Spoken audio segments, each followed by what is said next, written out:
pahintulad ay ang gantimpala na ibibigay ng Ama sa Langit sa lahat ng gumawa ng mabuti sa kapwa-tao na nangangailangan. Na pag gumawa ka pala ng mabuti sa kapwa, ay tinuturing ng Diyos na sa Kanya yung ginawa at Siya ang magsusukli ng kabutihan. At inisa-isa, yung mga kabutihang ginawa ng tao na tinutukoy dito na ginagantimpalaan ng maging bahagi ng kaharian ng Diyos. So God here is the beneficiary or the recipient of good deeds. Because when you do good things to people, God counts it as He Himself receiving those good things. So God receives food and drink, hospitality, clothing, care, as in care for the sick, and visit for those who are in prison. And God, the beneficiary, repays good with good.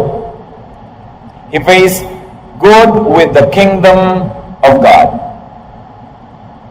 At kung ito lamang ang pagbabasihan, kung ano ang itinuro ni Jesus, kung paano ang tao ay nakakasama sa kaharian ng Diyos, ay napakalinaw dito na sinasabing gumawa ka ng mabuti sa iyong kapwa. At ang magiging gantimpala mo sa Diyos ay pagkakalooban kanya na maging bahagi ng buhay na walang hanggan ng Kingdom of God. Colossians 3:23-24, God will repay each person according to what they have done. Napakahalaga ang paggawa ng mabuti. Napakalaking pagtatalo ng mga theologians, yung salvation by works ba yan o salvation by grace. But whatever your stand is, and there seems to be verses that would support both stands, malinaw ang mga itinuturo ni Jesus, at least sa verses na pinag-aaralan natin ngayon, napakahalaga ng paggawa ng mabuti dahil ito'y sinusuklian ng Diyos ng kabutihan, kagandahang loob, kasama na ang Kingdom of God. God rewards good for good. And that we should imitate God and Jesus in rewarding good deeds, in rewarding doers of good. Ephesians 5:1, follow God's example. At kung ang Diyos mismo ay nagagantimpala sa gumagawa ng mabuti, tayo mga nananalig sa Diyos at sumusunod sa Kanya, ay dapat sumunod sa Kanyang halimbawa na maggantimpala din sa gumagawa ng mabuti. John 14:12, very truly I tell you, whoever believes in me will do the works I have been doing, sabi ni Jesus. Kaya ang paggawa ng mabuti, bukod sa likas sa atin, sa paggawa ng mabuti, ay ginagawa mo rin bilang pagsunod sa halimbawa na ibinigay ni Jesus at itinuturo sa Biblia na ginagawa ng Diyos.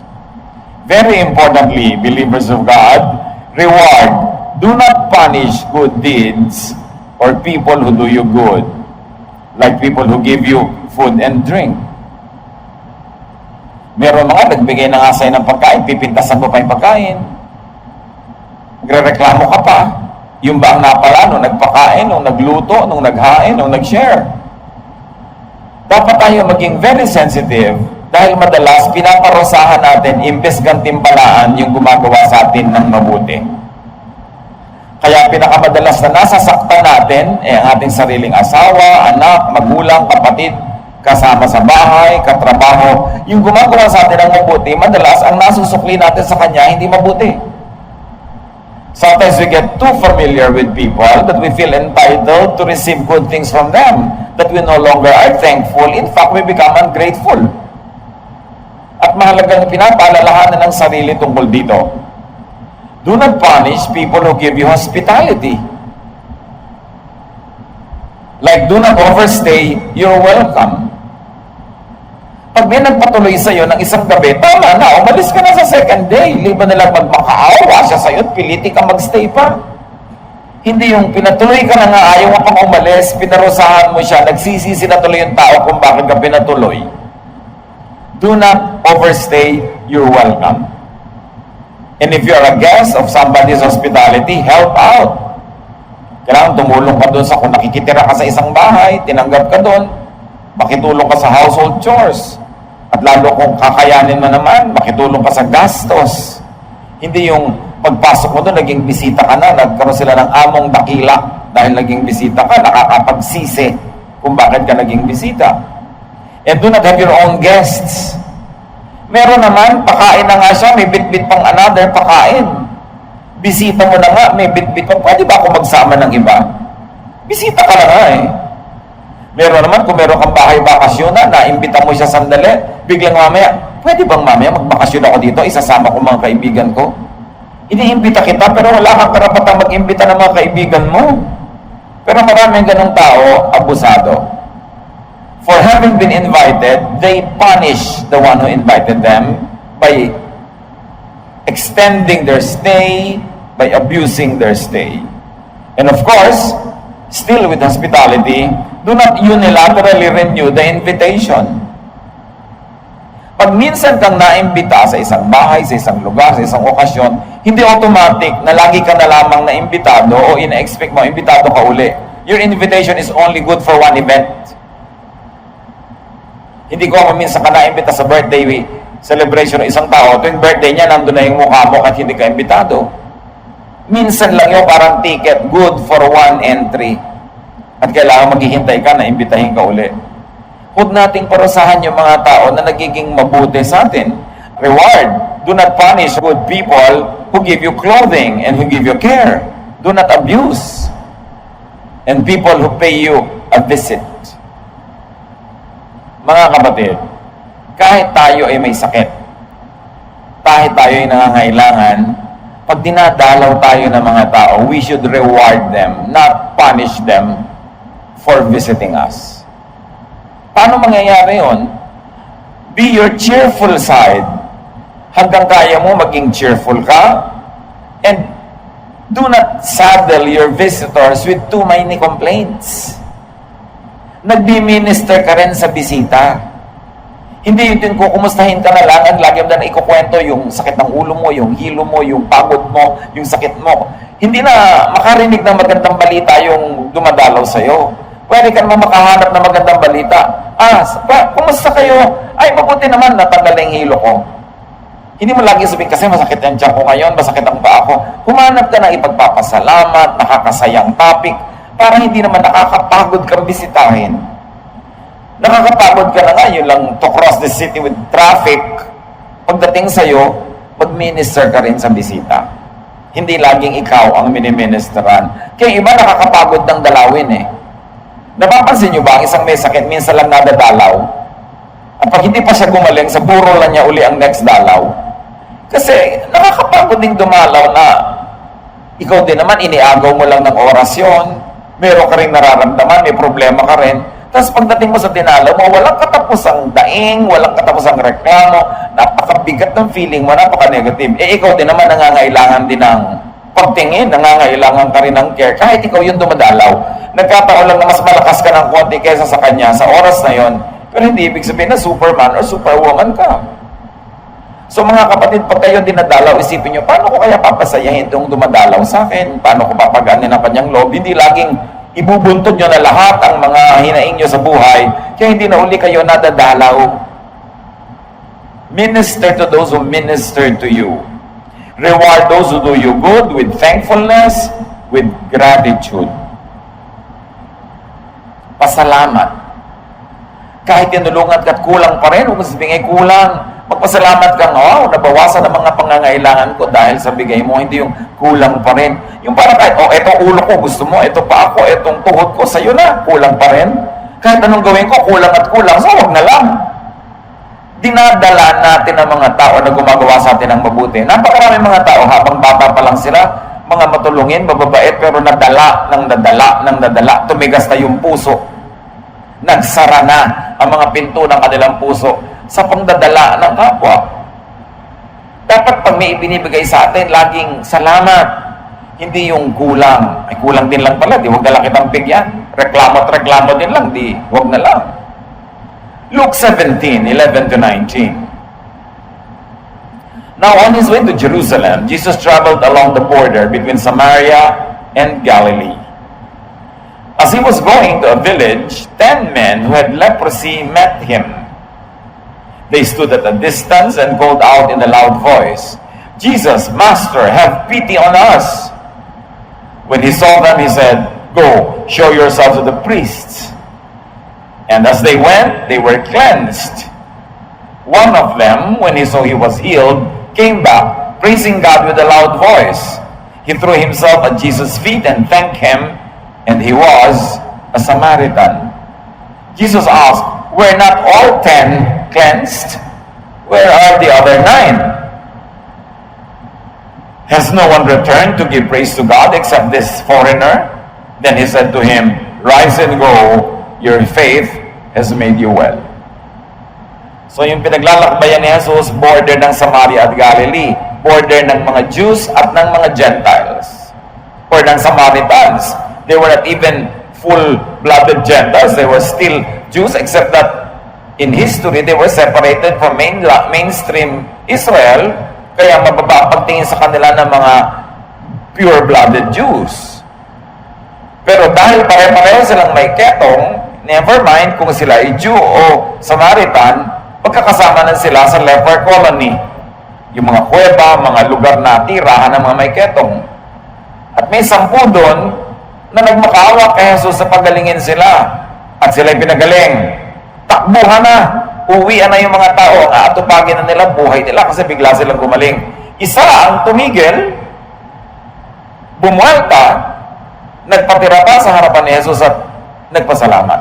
At sabi ni Jesus, parang sa akin pakiwari, 10 ang pinagaling ko. Bakit isa lang bumalik dito? Nakita niyo mga kapatid? According to statistics, sa 10 na tutulungan nyo, isa lang ang grateful. Huwag na kayong magtaka. Yung siyang nakakalimot.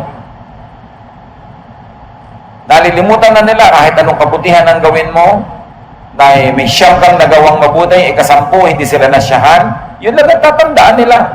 They will give themselves this flimsy excuse so as not to have to be grateful.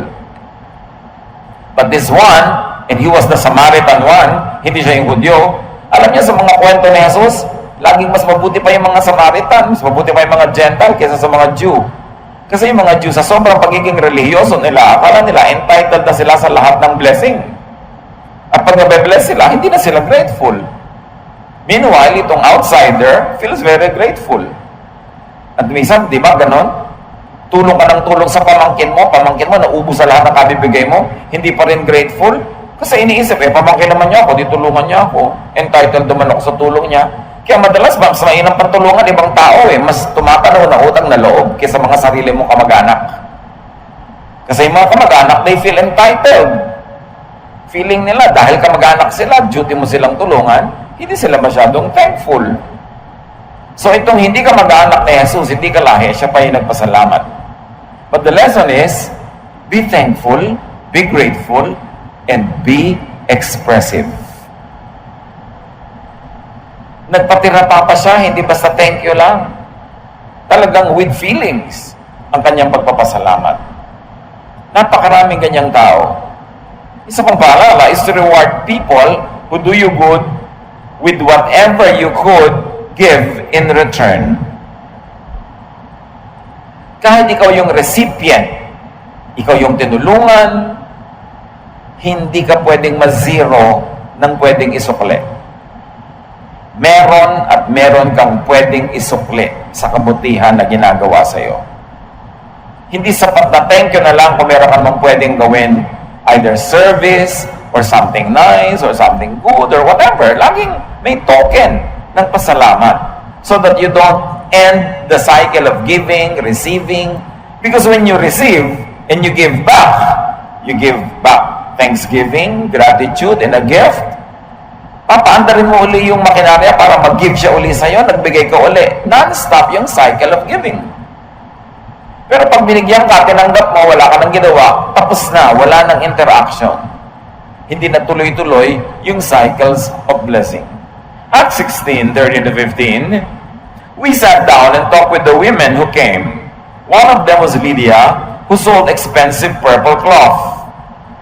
Then, after she and her family were baptized, she kept on begging us, "If you think I really do have faith in the Lord, come stay in my home." Finally, we accepted her invitation. Ito yung babae na tumanggap sa Panginoon, tumanggap ng bautismo, at bilang ganti, naging hospitable naman siya. Ipinagpilitan niya na sa bahay niya magtira yung mga missionaries. nagawan siya ng mabuti, nadalan siya ng salita ng Diyos, nakatanggap siya ng katotohanan, at siya ay nakatanggap ng bautismo, ang ganda naman niya, iba, i-house niya, papakainin niya, aalagaan niya yung mga tao kasi hindi naman uso yung mga hotel nung araw. Napakahalaga yung ministry of hospitality. So she received something from the man of God. She gave back something. Galatians 6:6, share every good thing you have with anyone who teaches you what God has said. The other versions say, he who is taught should share all good things with the teacher. At yun ang ginawa ni Lydia. Importante yan. Hindi lang thank you ng thank you. Hindi ka pwedeng ma-zero ng pwede mong pangsukli. Hindi bayad yon, sukli yon. At kung isipin mo, parang pangati. Kung kayo ay lumaki sa probinsya, may mga pugad ng manok. Pag nangitlog ang manok, pwede mong kunin, pero magtitira ka ng isa. Kasi pag kinuha mo lahat yung itlog, pagbalik ng inahin, nagtatampo siya, hindi na siya uli mangingitlog. Ang tawag doon, pangati. Dapat merong ganon. Kahit na yung poso, nung araw, pagka ginagaot mo yung mga poso, kailangan salubungin mo ng tubig para may lumabas. Ganon din ang giving. Kailangan may ibigay ka para may lumabas. Kailangan may itira ka doon para mag-itlog uli yung manok. Hindi yung nung dumating ka, kinuha mo lahat. Wala nang natira para doon sa manok. Every good and godly person must leave something on the table for the other man or other woman. Kaya kung ikaw i-counselee, magpapa-counsel ka sa advisor, sa counselor, lalo yung mga spiritual counselors na hindi naman naniningil, walang professional fee, aba, magdala ka man lang kahit singkamas, kahit butong bakwan, mag-gift ka naman sa kanya kahit ano. Hindi yun bayad, gift yun. Kasi ang kabutihan ay sinusuklian ng kabutihan din. Pagka nagpunta ka nga sa psychiatrist, ang mahal-mahal ang bayad eh. Bakit pagka kapwa mo mananampalataya at spiritual counselor, tinitiway-tiway mo na lang? Dapat yung mga umaattend kayo ng Bible study, may nagtuturo doon, naghahanda yun ng lesson, nagpe-prepare, magbigay naman kayo ng konsuelo. Kung ano man yung meron kayo, pupunta kayo sa Bible study, magdala man lang kayo ng merienda, o abutan nyo man lang siya ng kung ano. Halimbawa, round the world ticket. Kung ano man yung meron kayo dyan, kailangan ginagawa natin yun. Hindi yun binibili mo yung service niya. Ganon ang mga makadiyos na tao. You are always continuing the cycle of giving. Nagpapapray ka, ipinapanalangin ka, magbigay ka naman ng kahit anong man lang na token, ilibre mo man lang siya kahit tao, yung mayroon naman siyang konsuelo para lalo siyang ganahan at lalong lumakas ang loob niya sa paggawa ng mabuti. Reward those who do you good with protection from abuse or harm by others. Halimbawa, may nagpautang sa inyo, huwag nyo na ipamalita kasi uutangan din siya ng iba. Pag may tumulong sa inyo, nagbigay, huwag nyo na ipagkalat kasi lalo lang siyang puputaktihin ng mga manghihingi. Protect people who do you good. Kung minsan, iniligtas ka niya sa isang masama, binigyan ka ng advice. Ibibisto mo pa na siya ang nag-advise. Napapahamak pa siya kumisan. Mark 1:40-45, a man with leprosy came to Jesus and knelt down. He begged, "You have the power to make me well, if only you wanted to." Jesus felt sorry for the man, so he put his hand on him and said, "I want to. Now you are well." At once the man's leprosy disappeared, and he was well. After Jesus strictly warned the man, he sent him on his way.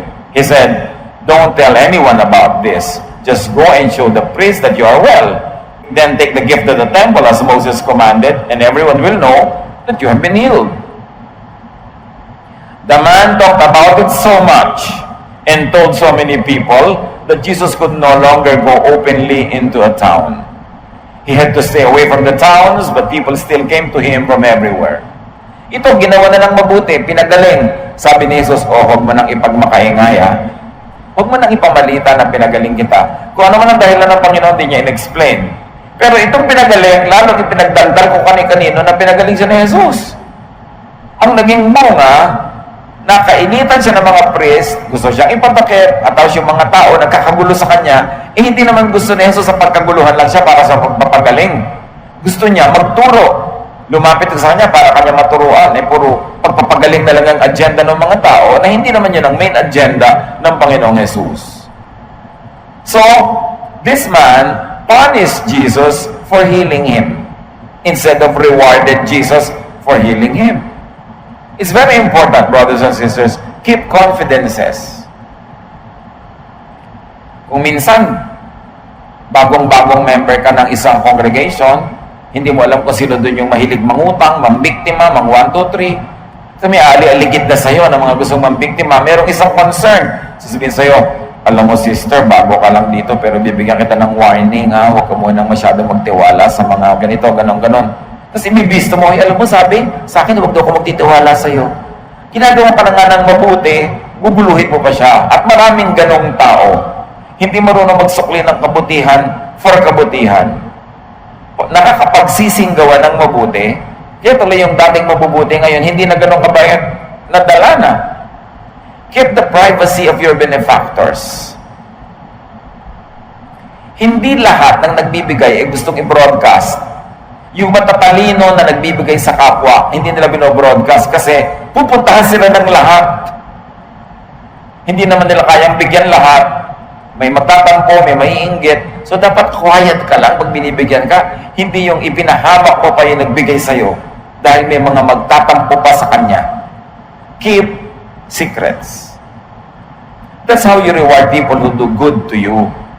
Meron naman, pinapunta ka na nga sa bahay niya, kinupkup ka, tapos yung mata mo naninindahan, nagsa-shopping ng machichismis. At pagbaba mo sa bahay niya, wala kang gagawin kundi ipamalita sa lahat ng nalaman mo mga sikreto niya doon. Dapat hindi ka talaga pinapasok sa bahay niya. Ganda ng mga tao. Maghahingi ng trabaho, ipapasok mo ng trabaho kung kaninong kilala mo. Tapos pagka nandun, ikaw ang ichichismis, o yung pinagtatrabahuhan niya, ichichismis siya kung kanino. Hindi marunong gumawa ng mabuti bilang sukli sa kabutihan. Kaya napakahirap yung mag-recommend.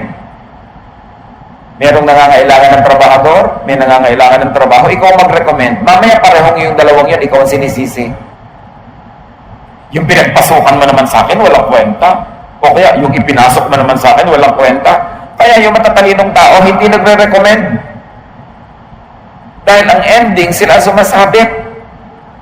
Ito yung magkakagalit yung employer at employee, nasa gitna sila, tahimik na buhay nila, kinakalagkad. Why? They are being punished for doing something good. That is ungodly because God's justice requires that you reward those who do good. So do not punish those who do good with ingratitude, with abuse. If you borrow, return what you borrow. Pay your debt on time. Ito ang isa sa number 1 injustice sa mundo. Nangangailangan ka sa tindi ang oras ng iyong pangangailangan, may nagpautang sa'yo. Anong sukli? Amnesia. Yan daw pinagkaiba ng magnanakaw sa mangungutang. Yung magnanakaw, natatandaan niya ang ninakawan niya. Yung mangungutang, nalilimutan niya. Yung utang at kung kanino may utang. Ganyan ba ang paggagantimpala sa taong sumasagip sa iyo sa oras ng pangangailangan, pinautang ka, tas di mo babayaran? That is evil. O kaya hindi mo babayaran sa oras. Ay siya nga pala, ito yung 1,000 pesos na inutang ko sa iyo. 1,000. 30 years ago mo na inutang sa akin yan. Dapat yan 1,900 na ngayon kung inilagay ko sa bangko. Kung pinuhunan ko yan sa pamimili at pagtitinda ng kamatsile, 5,000 na yan. Inutang mo 30 years ago, ibabalik mo pa rin sa ganung value. That's how you reward me for doing good. Alam niyo yung mga ganung mangungutang, hindi sila umaahon sa buhay. Ang buhay nila parang kumunoy na lubog sila ng lubog kasi hindi sila ibe-bless ng Diyos. Bakit? Hindi mo binabayaran ang utang mo. Hindi mo sinusuklian ang kabutihan ng naging mabuti sa'yo. At pag nasigil ka, galit ka pa. Kidlat ang naghihintay sa'yo. Magkubli-kubli ka pagka kumukulong kidnap dahil baka ikaw ang puntahan. Dahil sinisigil ka, nagalit ka ba? Ang kapal mo naman. Samantalang nung naghihirap ka, hindi ka nahihiya. Di ba? Ngayon, hindi ka masingil-singil. Do not punish those who do you good with harm or with evil.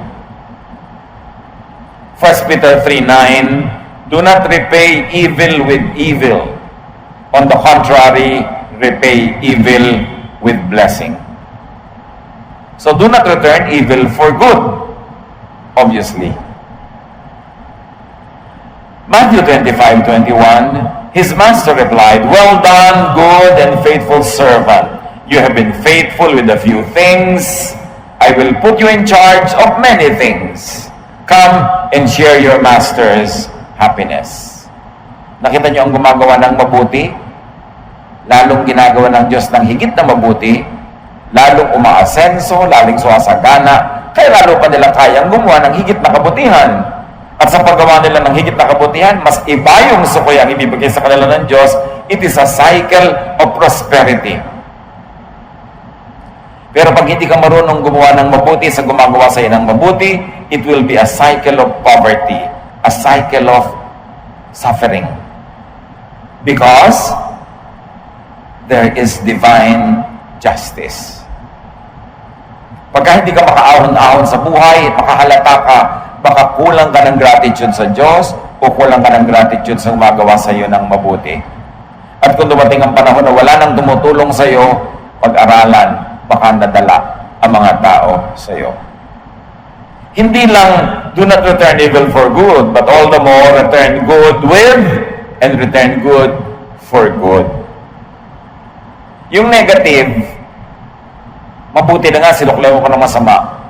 Pero yung positive, yung mabuti, suklian mo rin ng mabuti. Even your spiritual leaders, kung ikaw ay choir, yung choir director mo, ikaw yung nasa Bible study group, yung teacher, yung counselor, yung leader, Hebrews 13:17, obey your leaders and do what they say. They are watching over you and they must answer to God. So don't make them sad as they do their work. Make them happy. Otherwise, they won't be able to help you at all. So pag may nagli-lead, make them happy. Don't make them sad. How do you make them happy? Give them your cooperation. Be attentive. Be obedient. Be disciplined. So you make your leaders happy. And when they are happy, they can lead better. At the end of the day, you benefit when your leaders are happy. Ganun din yun. You benefit when your parents are happy, when your spouse is happy, when your brother or sister is happy. You benefit. You make people happy and you benefit. Make them sad and you lose. Kaya iba, nasa cycle of sadness ang buhay nila because they make people sad. Those same people will make them sad as well. Or even if they did not intend to make you sad, they will not be capable of making you happy. Ang ending, sad ka pa rin. You harvest what you plant. It's a basic law of nature. When you make people happy, they or other people will make you happy. When you give to people, they or other people will give to you. So kung anong gusto mong anihin sa buhay na ito, yun ang itanim. Kasi yun ang aanihin. Do good to those who do you and others good. Pag nakakakita kayo ng taong gumagawa sa inyo ng mabuti o kayo gumagawa sa iba ng mabuti, encourage nyo. Palakasin nyo loob. Gawan nyo rin ang mabuti, tulungan nyo, pasayahin nyo, para lalo silang gumawa ng mabuti. Pero kung kayo ang dahilan kung dating mabait ay hindi na mabait ngayon, dating mapagbigay na rumamot na, malaking pananagutan nyo yun. Kasi kayo ang aani ng bunga. Huwag lang gumawa ng mabuti sa mabuti. In fact, outdo do-gooders. Makipagpaligsahan sa paggawa ng mabuti, hindi sa paggawa ng masama. Luke 6:38, give and it will be given you. Yan ang sabi ng Diyos. A good measure, pressed down, shaken together, and running over, will be poured into your lap. For with the measure you use, it will be measured to you. Gusto mong makatanggap? Magbigay ka. Gusto mong umaapaw ang natatanggap? Mag-umaapaw din ang ibibigay mo. Dahil sabi ni Jesus, kung anong panukat mo sa pagbibigay, yun din ang magiging sukat sa pagtatanggapin mo. What you give, you keep. What you keep, you lose. Yun ang mga kabalintunaan ng spirituality. Give what you want to keep because God will give it back to you, full measure, shaken, running over. Umaapaw, siksik at liglig.